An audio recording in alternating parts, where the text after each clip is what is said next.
Okay, we are with Chief Master Sergeant, Correct. right?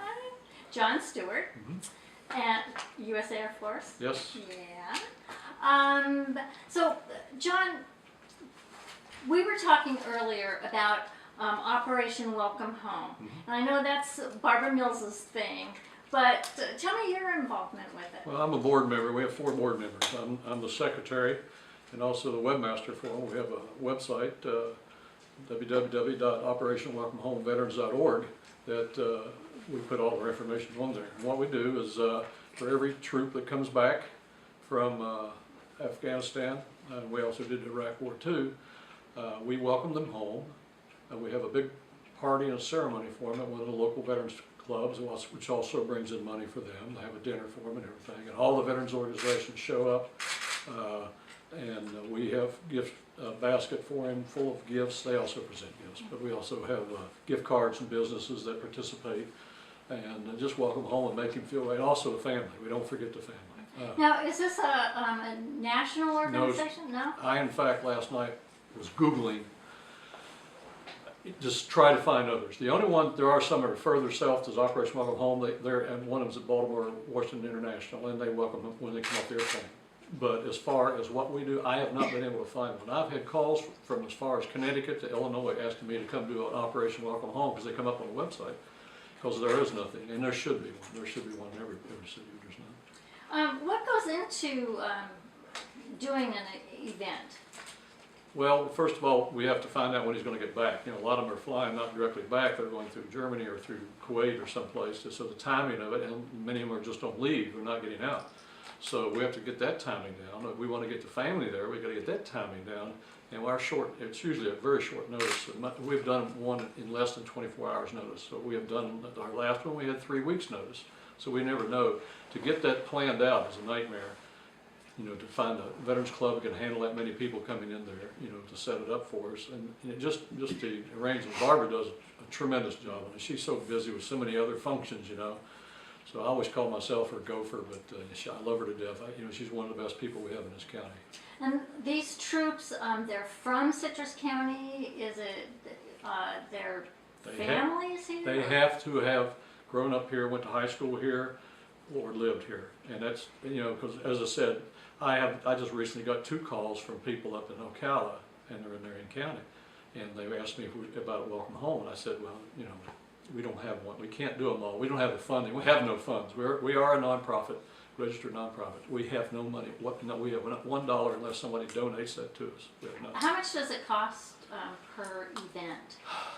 You know, I can't even put a cost figure on it. It depends on the donations. You know, if we get the gift cards, for example, I'll just give you one example. If we used to get gift cards from some of them, the businesses around here, like a restaurant, and they would give us a free gift card. Now we got to get one and buy one to get one. So to put a cost on it, you really can't. You just have to, it depends on how many donations we got. I can tell you, and I'm being straight honest with you, that she and I and the other probably board members put a lot of money out of our own pockets at times to support these troops, but it's worth it, and that's what's supposed to be done. Now, I get very upset when people won't donate or won't give us a gift card. I think everybody should come to us. We should not have to go to them. About how many a year do you do? Well, we've done over 300 now so far. And when did it start? About 2009, I believe, is when we started. We've done 300 of those. We did the 160, I believe it was, that came back with the Guard unit over in Crystal River. So That's right. Yeah, we did that as an en masse.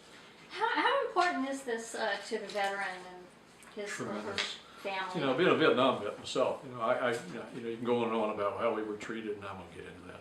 However, when these guys come back, you know, I know personally of some people who have done 6 and 7 tours now in the war, and they're traumatized when they come back, and they need this for the healing portion when they come back. I have hardly ever talked to a troop that did not have some problems when they came back, and you know, I'm always encouraging them, and that we use Welcome Home for that. I talk to each one of them as best I can about get some help, what we can do for you, and I tell people in the audience to do the same, that we were there for them. We had the gentleman the other night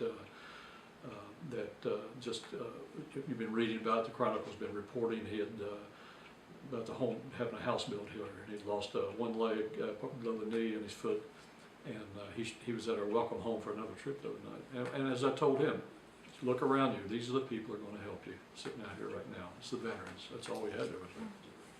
Then I know that one of the things that concerns you is a lack of participation from the community. Tell me a little bit about that. Absolutely. You know, you beg and plead for somebody. If you go, just use an example, just go to an Operation Welcome Home, and I'll use that example. If we have, let's say, 100 people there, we're lucky to have 3 that have not served in the military or are not family members of servicemen.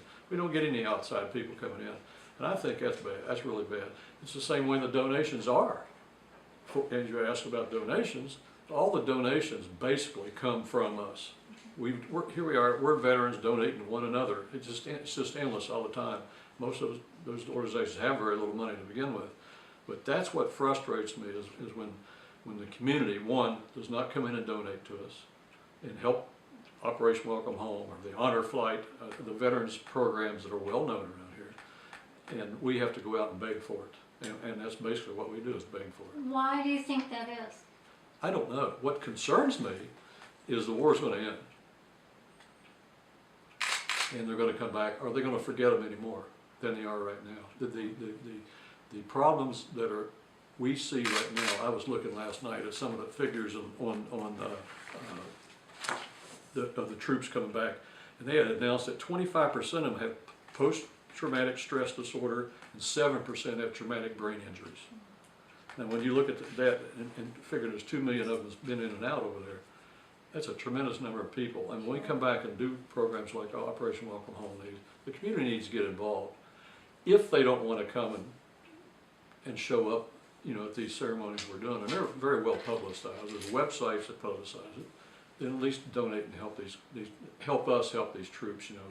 You know, just recently we were talking, you know, with the sequester problem we have, which I have a big problem with, having been on honor flight up there.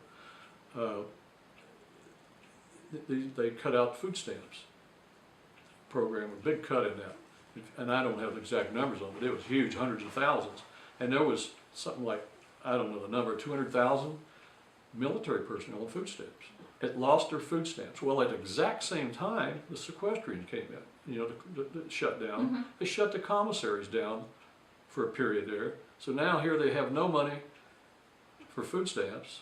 They don't have their food stamps. Now they can't even go to the commissary to buy, and her husband may be deployed over in the war. You can imagine what that must have cost for these, even if it was only for a day or 2 days. But that's not the way we treat these people. That's why I get red in the face as I am now, even when I talk about it.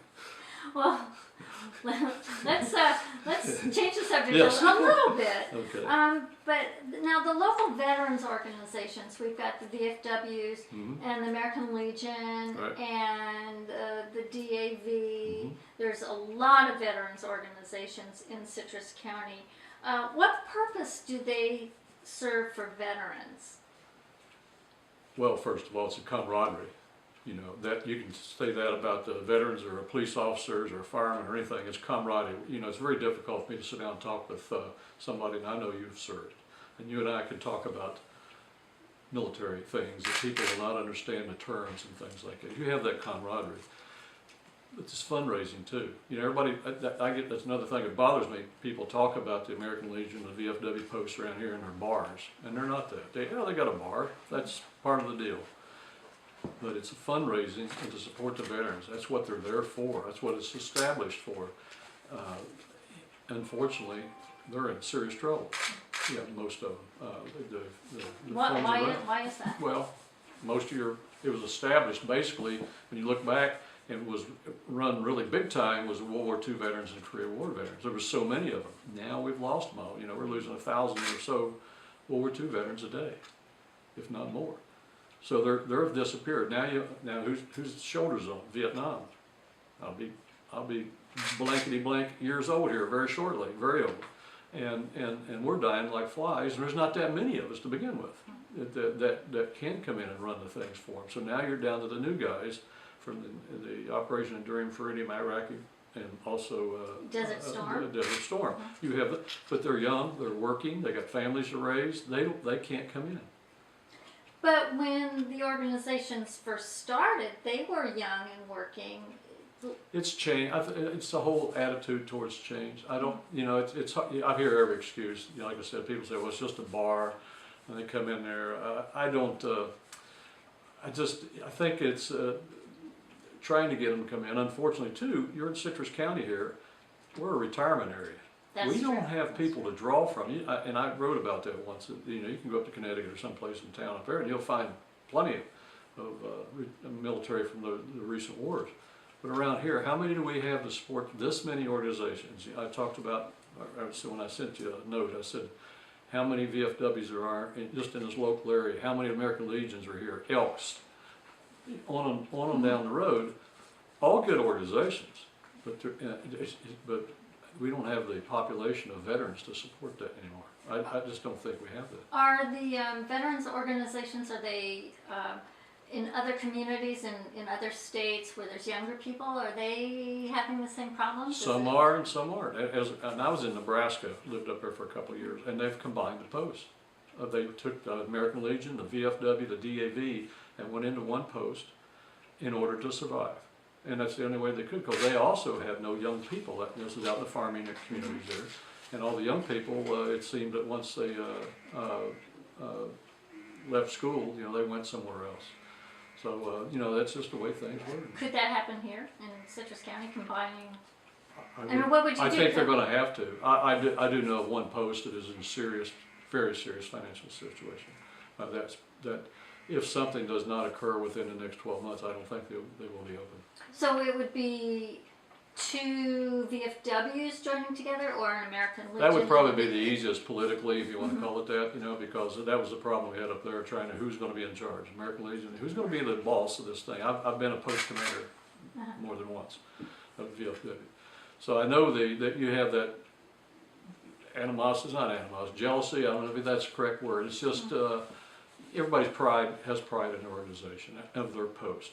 So when you combine these, it was going to be difficult, but they're going to have to, at some point in time, if we don't get some people to start coming in and getting the community to come in and support it. I mean, people think that because it's the VFW or the American Legion, you can't come in if you're not a veteran. You can come in.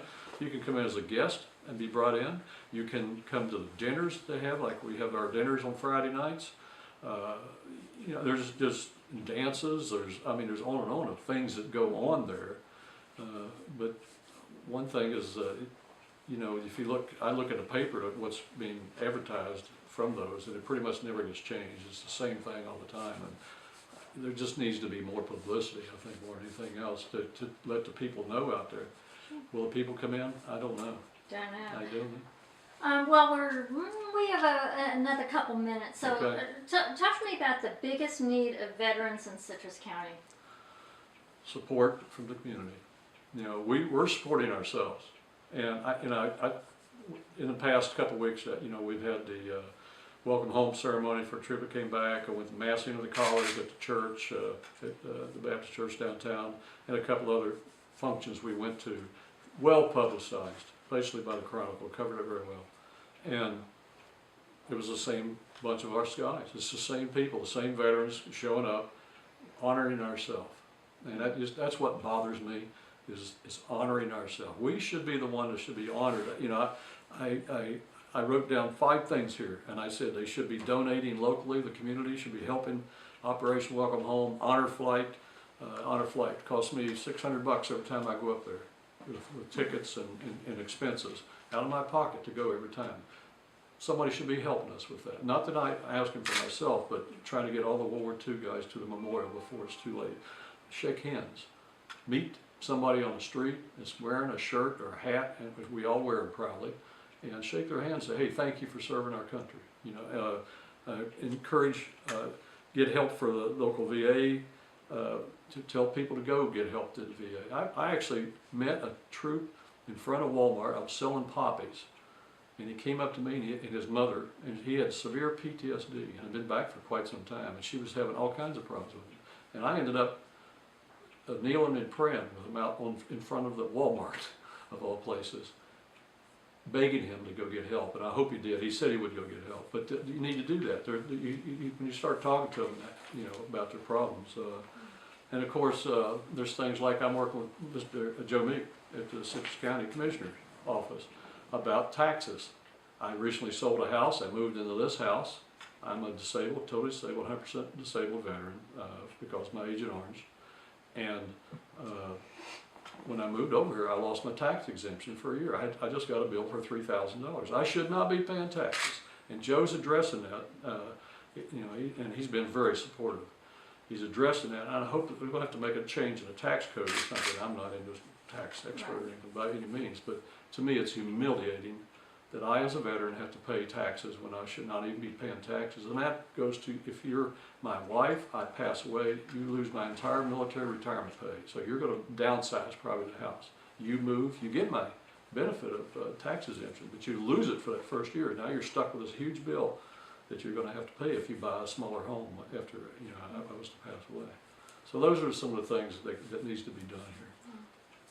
Well, our time is out, but Chief, I just want to thank you for your service and happy Veterans Day. Well, thank you very much, and the Veterans Parade, you'll see me down there with all the gang, and I hope we're going to have a good time, and I hope everybody will come down and see the parade.